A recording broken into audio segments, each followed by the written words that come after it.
दिनांक 9 अगस्त 2021 पवनदूती प्रसंग प्रिय प्रवास।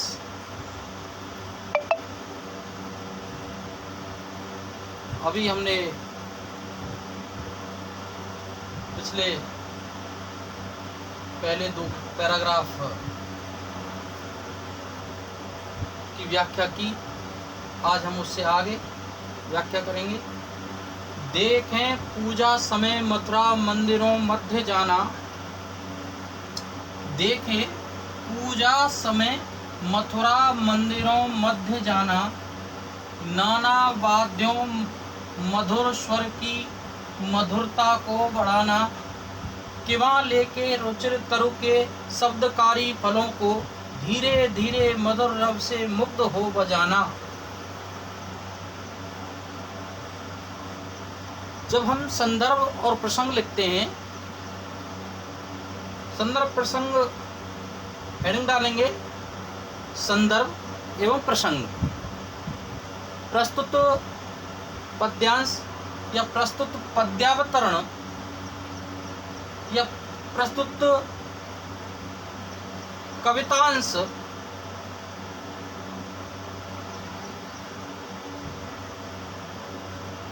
कभी कभी हम ऐसे भी लिख देते हैं कि हमारी पाठ्य पुस्तक आधुनिक हिंदी कविता के पवनदूती प्रसंग से अवतरित है या उद्धृत है। पवनदूती प्रसंग प्रिय प्रवास से लिया गया है, जो छठा सर्ग है। इसके रचयिता आधुनिक हिंदी खड़ी बोली काव्य के प्रथम महाकाव्यकार अयोध्या सिंह उपाध्याय हरिओत जी हैं। पवनदूती प्रसंग के माध्यम से हरिओत जी ने राधा के नवीनतम रूप को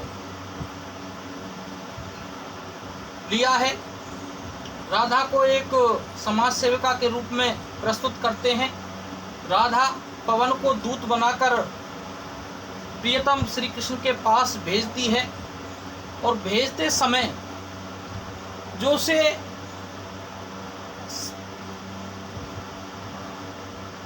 उसे समझाती है, उस समझाने में कि क्या करना है और क्या नहीं करना है। बहुत सारी बातें जो सामाजिक दृष्टिकोण से बिल्कुल नई हैं। राधा और कृष्ण के जो पुरानी आख्याएं हैं, उनसे इतर नए जीवन की समाज सेविका के रूप में राधा को प्रस्तुत किया है। कृष्ण के चरित्र को यहाँ परिलक्षित किया गया है। तो वो राधा पवन से कह रही हैं कि जब तुम कृष्ण के पास तुम जाओ तो सबसे पहले देखें पूजा समय मथुरा मंदिरों मध्य जाना। अगर पूजा का समय हो तब तुम्हें ये काम करना है कि मथुरा में जाकर के जब पूजा का समय हो तो वहाँ मंदिरों में जाना। पूजा का समय हो तब मथुरा मंदिरों के मध्य जाना, मथुरा के मंदिरों में जाना। नाना वाद्यों और विविध प्रकार के जो वाद्य यंत्र हों और उनको अपने हवा के झोंके से स्वर की मधुरता को और बढ़ाना। उन वाद्य यंत्रों को कभी कभी तुमने देखा होगा कि एकदम से जब हवा चलती है, घंटियां लगी हुई होती हैं तो बजने लगती हैं। ऐसे ही बहुत सारे वाद्य यंत्र हैं जो हवा के सहारे से बजने लगते हैं, उनकी मधुरता और बढ़ने लगती है।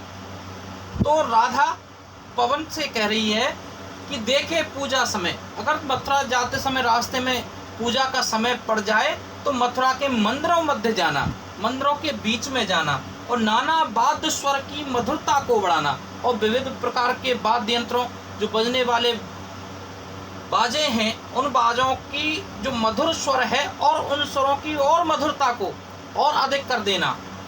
किवा लेके रुचिर तरु के शब्दकारी फलों को, अथवा लेके रुचिर जो अच्छे लगते हैं, मधुर हैं, जिनका स्वाद अच्छा है, तरुके शब्दकारी फलों को, तरुके शब्दकारी फलों को, तरुके रुचिर तरुके रुचि के अनुसार शब्दकारी फलों को, और उन फलों को अपने शब्दों के द्वारा, अपने आवाज के द्वारा, अपने किसी प्रकार शब्दकारी फलों को, और अपने जो विविध प्रकार के फल हैं उन फलों को धीरे धीरे मधुर रव से मुग्ध हो बजाना, और उनके शब्द रूपी जो आवाज है, जो ध्वनि है, जो निकलने वाली ध्वनि है, जब वो ध्वनि रूपी फल आएंगे तो धीरे धीरे मधुर रव से, और धीरे धीरे बहुत ही मधुर सुंदरतम, रव माने आवाज से मुग्ध हो कर बजाना, और तुम भी मुग्ध होकर के, प्रसन्न होकर के उन वाद्य यंत्रों को बजाना।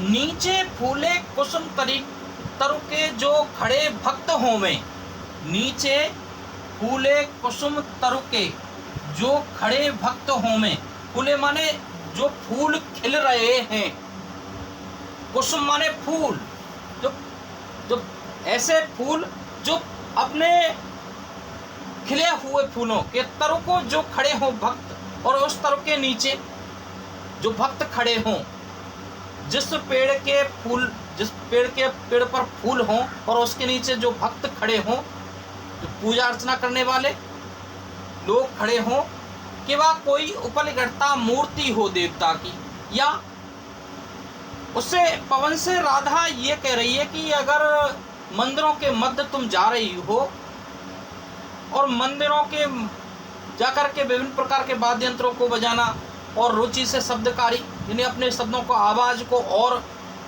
शब्दकारी फलों को, शब्द रूपी फलों को धीरे धीरे मधुर रव से मुक्त हो बजाना, तुम्हें बार बार बजाना है।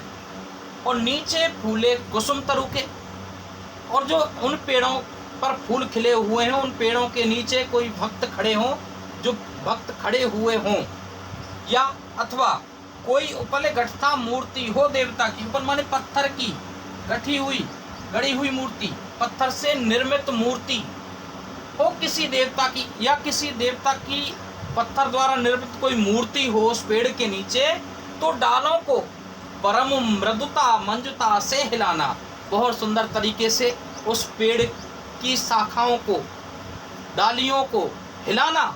हिलाने से क्या होगा, जब तुम उस हवा को जोर से हिलाओगी, धीरे धीरे हिलाओगी, बड़ी सुंदर तरीके से हिलाओगी, तो उससे जो फूल हैं वो देवताओं पर फूलों की वर्षा होगी, और भक्त खड़े होंगे उन पर भी फूलों की वर्षा होगी।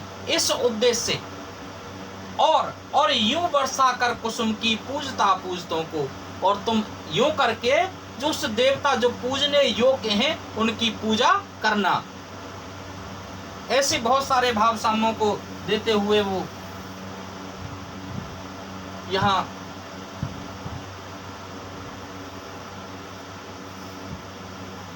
जब साहित्यिक वैशिष्ट में हम लिखते हैं, साहित्यिक वैशिष्ट, साहित्यिक सौंदर्य, रस, छंद, अलंकार, भाषा और विशेषवाद, तो यहाँ राधा पवन से जो एक राधा पवन को दूत बनाकर भेजती और रास्ते में पड़ने वाले और क्या करना है क्या नहीं करना बहुत सारी समझाती है, तो समझाने में यहाँ राधा का जो रूप है वो समाज सेविका का रूप सामने आता है। भाषा खड़ी बोली या साहित्यिक या परमार्जित हिंदी का रूप है, खड़ी बोली है। गुण माधुर्य है, रस श्रृंगार वियोग श्रृंगार है। राधा अपने प्रियतम को पास संदेश वाहक भेजती है, पवन को बनाकर, हवा को बना करके। यही ये आज इतना ही। थैंक यू, धन्यवाद।